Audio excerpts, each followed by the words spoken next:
Hi guys, welcome back to yet another video. My name is Martin, or Aussie Comic Book Collector. I went to my local comic book shop today and I picked up a whole bunch of stuff. I'll try and pick it up, and yeah, I missed one. There's a whole bunch because I haven't been to my local in about 2 weeks. Last week I went to Adelaide and then therefore I missed out on last week's shipment, and unfortunately, I actually missed out on most of this week's shipment. It's a weird situation where I always seem to go to All Star Comics right on the cusp of when they're going to get the new shipment in. But there's plenty of stuff to show off. I've put them in alphabetical order, so I'm not going to be ending on too much of a key or anything like that, because on this channel I like to end on a key. But we'll kick off with Batman issue 3, and ironically, there's no legacy numbering on this because the Hush sequel still has like 2 issues to go. So once they finally come out, I think DC can rejig the numbering and they can work out what this is in the legacy numbering. But it's a fun read. I'm enjoying it. And yeah, I'm glad I'm still getting Batman. Next up is Batman and Robin Year 1 by Mark Waid and Chris Samney. And I mean, just check out that cover.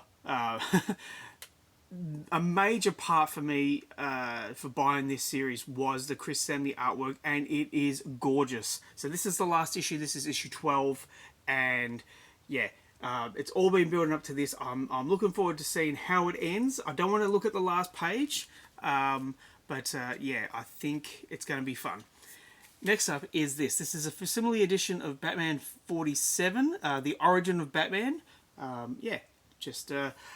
you know, when you can't get the original, you get the facsimile editions. And I'm glad I got this, and I will eventually read it. Next up, another Batman, the last Batman for the video. It's Batman: The Long Halloween, The Last Halloween, issue 10 of 10, with Jeff Loeb and Matteo Scalera, with Dave Stewart and Richard Starkings. I have to go through this series because I'm pretty sure there was a Rob Liefeld issue, but I cannot remember seeing it. Yeah, I'm pretty sure his name was up there, but I don't know if that was a joke or whatnot. But yeah, apart from that, this has been an interesting series, very beautifully written and drawn, and I am enjoying it, so I'm going to enjoy to see how it ends. Next up is Biker Mice from Mars issue 5, and in this it says Enter Detonator, so I assume this is Detonator here.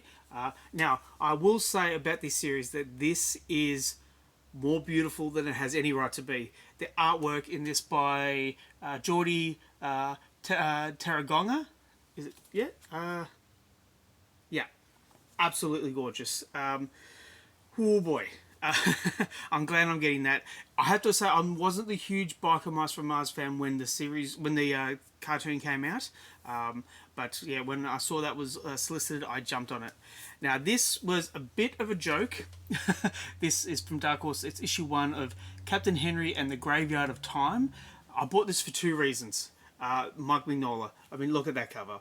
And I also bought this because Henry is one of my son's names, and I bought it just to show off to him, and I showed it to him, and he was like, oh, okay. He wasn't fazed at all, but yeah, I got a bit of a kick out of it with Captain Henry and the Graveyard of Time. I'm looking forward to reading that.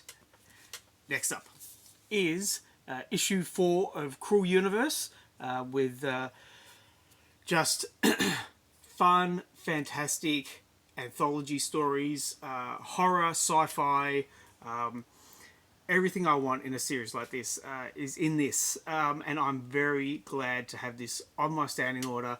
I will continue to get this every time it comes out. Oni Press, they're owning it. they're really owning it. They're bringing out such high quality books for these anthology series that even for the price they are, I will continue to get them. They're just great fun. Next up is issue 5 of Death of the Silver Surfer, the last issue of the series, and this series has got a bit of a bump because of the new Silver Surfer, the female Silver Surfer. There you go. It's a fun read. There was a few issues that were a little bit like filler, I guess you'd say. But for the most part, it's been a good read. And the artwork has been nice. So I'll look forward to seeing how it ends. I won't say that it's leaping off the page for me to put it on the top of my pile. I'll read it eventually. Next up is Dick Tracy Halloween Special by Mad Cave. Mad Cave always seem to bring really high quality stuff to the market, and this seems like no exception. I missed out on Halloween this year because I was interstate, but I guess I'll catch up on Halloween with this special. The Dick Tracy series is in between issues 12 and 13 at the moment. For my money, we could kind of do without the Dick Tracy series. It's meandering a little bit. It's still good, but yeah, they need to kind of bring something new to the table. It's been 12 issues and it's more of the same. It's very high quality, very good, but yeah, it's more of the same. So things like this kind of give it a shot in the arm. I will look forward to reading it eventually. Next up is Fantastic Four issue 4 or 730 with Humberto Ramos on art duties, and I have to say, Humberto has given this book a shot in the arm. It has not, under Ryan North, it's been dull and bland and boring. But with this Humberto Ramos artwork, it's beautiful. It really hides the mundanity of Ryan North's writing style, and I'm really not looking forward to it. I'm enjoying this series now, and it's purely the artwork. It's just that simple. And I know Ryan North has his fans, and that's great. I'm not one of them. He writes some good stuff, but then he writes a lot of bland stuff. And that is purely my opinion. Yeah, there you go. Next up is a JSA issue 13 by Jeff Lemire and Gaudry on art duties, and JSA Year 1, Chapter 1. Now, just don't mind me. I'm just going to sit and read this, and my God, this artwork, very nice artwork in this. I'll show you real quick. Look, there's nothing action-packed here, but it kind of looks like Clayton Henry's art style. But yeah, it looks nice. It looks really, really nice. So, yeah, that will go at the top of my pile, near the top. Next up, we have Moon Knight Fist of Khonshu issue 13 or 253, and I've heard that this series is ending and restarting again with Jed MacKay still writing. Let's see, is it the next issue? No, there's an issue 14. There we go. I don't know when the change is happening. It's going to be happening soon, but it's fun. It's violent. Jed MacKay clearly loves Moon Knight, and it shows on the page, so I will continue to support Moon Knight Fist of Khonshu. Next up is issue 2 of The Phantom, again by Mad Cave. The first issue was very good, but it was very wordy, and no, it's not that wordy. Yeah, it looks like it's good stuff. I'm glad I didn't just buy the first issue, because there was a twist at the end, and it really shows how sadistic and vile the villains can be. Yeah, I'm glad to get issue 2. Next up is Predator, Black, White and Blood issue 4 by Joe Kelly, Zodi Ziegler, Jordan Morris, Avero Lopez. I can't even pronounce that. Yeah, sorry, I don't know. I can't pronounce all the creative teams on there, but I will say this weekend, actually today, as I film this, tonight is the first screening of Predator Badlands, and I am keen to see it. And I'm trying to convince my teenage sons, to come see Predator Badlands with me this weekend. We will see. I'm going to say, if you're not engrossed from seeing the trailer, don't bother seeing the movie. But I'll be seeing it. It's something I want to watch. This series has been hit or miss. I think Marvel could do to make their Black, White, and Blood series more violent. Please, we want it to be violent. Well, I want it to be violent. And if I want it, then everyone must want it. Next up is Radioactive Spider-Man issue 1, part of the Age of Revelation storyline. And I bought this purely for the Kev Walker artwork. And it does not disappoint. It looks like pure gold. Yeah. I think this is going to be at the top of my pile. I love Kev Walker's art style. The darkness of the inks, the page layouts. Oh, yeah. It's an instant buy when it's Kev Walker on art duties. Next up is Sabrina the Teenage Witch issue 1, the facsimile edition. I have been looking at the original on my comic shop for many months now. I've never pulled the trigger. I probably never will. Because it's not her first appearance. It's just the first issue of her series. And now that I have this, I probably will never buy it. Because why buy the original for an inflated price when you can have a much better quality facsimile edition right there? Next up is Sam and Twitch Case Files issue 19. Phantoms of the Past part 1. I have to say, this series just keeps going on and on and on. It's like there's a never-ending run of crime stories to tell with Sam and Twitch involved. Yeah, I will continue to get it though, because I am a Sam and Twitch fan. I do like my crime stories, and yeah, it's still high quality, in my opinion. Next up is Tales of Paranoia by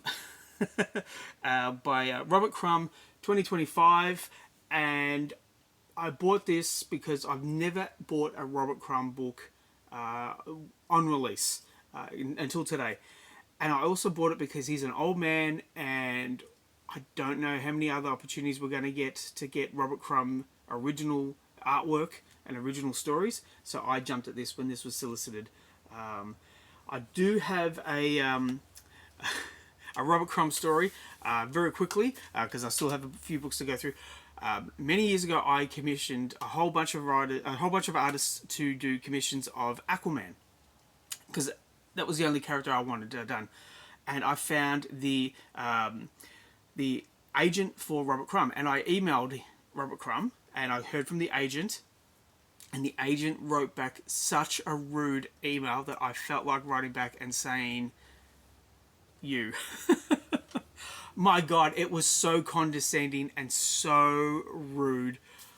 Boy, there was no need to be so rude. But, yeah, I'll still support Robert Crumb because that's the agent and not Robert Crumb. But anyway, that's my quick story. Next up is Teenage Mutant Ninja Turtles issue 12, the last issue by Jason Aaron and Juan Ferreira. And issue 11 ended on a cliffhanger that, in such a way that I was hanging to get this issue. This will be at the top of my pile because I just want to see how they finish off the story. Next up is Teenage Mutant Ninja Turtles Annual 2025. I've flicked through this and the artwork is insane. It looks so bloody good. Yeah, boy. Yeah. Oh, God, yeah. This is looking real fine. If you can find this, definitely pick it up. If you're a Turtles fan. Next up is Teenage Mutant Ninja Turtles Saturday Morning Adventures issue 30 with Mutagen Man. And I live with regret with this character. I had him as the action figure, and when I turned 20, I sold him as part of a big collection. And I'm still kicking myself that I sold my Mutagen Man, my original Mutagen Man action figure, with all the parts. And I think I still had some of the slime. But yeah. Anyhow, that's my tale of regret. Next up is Toxic Avenger Comics issue 4. And this is an ongoing series. And it's quite weird. I'll show you the back without all the trade dress. I have to say it's not as much fun as the miniseries was, but I am still enjoying it. It's still, the gross out humour that you come to expect from Toxic Avenger. Next up is Toxic Crusaders issue 2. This is a 5-part series, and I was really keen to read the first issue, and I did, and I was quite disappointed because there was a lot of setup, there was a lot of exposition, needless exposition, to the point where I was just skipping a lot of panels because there was just no need for, to explain this and this and this. It's there on the artwork. That's what comics are about. You don't have to explain what I'm looking at because I'm looking at it. And I have to say, the artwork is gorgeous. So that's Tristan Wright, and I'll show you real quickly if I can see something without spoiling it. No, I can't. Just trust me. It's cartoony. It's fun. It jumps off the page, and yeah. Next up, wait, have I got 5 more to go, and I need to get a drink because my voice is starting to go. We have here Undeadpool issue 1 by Tim Seeley and Christoph Magno, Carlos Magno. Ugh. My brain is fried. Anyway, I'm happy to get Deadpool back on my standing order. So I'm picking up issues 1 and 2 of this, and I'm going to be getting the Wade Wilson Deadpool series when it comes out. But yeah, I thought this was an interesting concept. I'm not a huge fan of Tim Seeley's writing style or his stories, but yeah, Undeadpool sounded like fun, and I'm not getting all the Age of Revelation books. Just Amazing X-Men, Radioactive Spider-Man, and this. So fingers crossed, it's fun.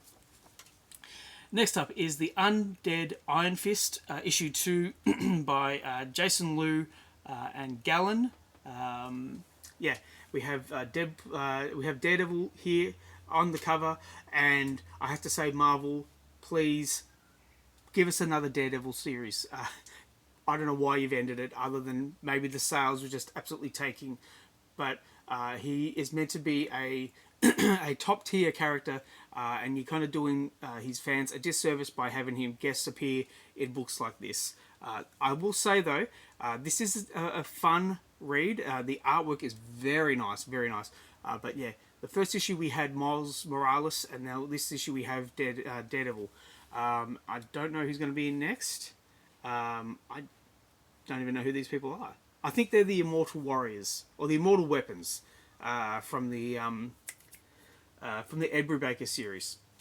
Anyway, yeah, fun read, very, very nice, but please put Daredevil back on his own monthly.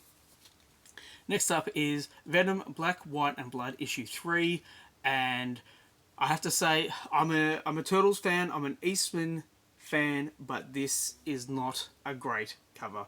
I don't know what's going on with Venom's head. It's quite flat, in contrast to the rest of his body, but it's drawn by Eastman, and he has a huge amount of fans, rightly so. I just think that this cover isn't his greatest work, and I don't know what else to say about it. There we go. I've got 2 more to go, so thank you for sticking with me for so long. We have issue 4 of Wild Animals by Ed Brisson and Andy Kahn, and this is the penultimate issue, and it's just fun to see a plan go astray. Wildly so. This character, he's wanting revenge for something that happened to him and his dad and subsequently his mum. And it's not going well for him at all, and that is where the fun lies. I recently watched Fargo. I watched Fargo on Monday. It was the movie, not the TV series. But yeah, it was fun to rewatch that movie and just see how the plan goes astray. And so it's a similar concept with this, it's as violent as Fargo.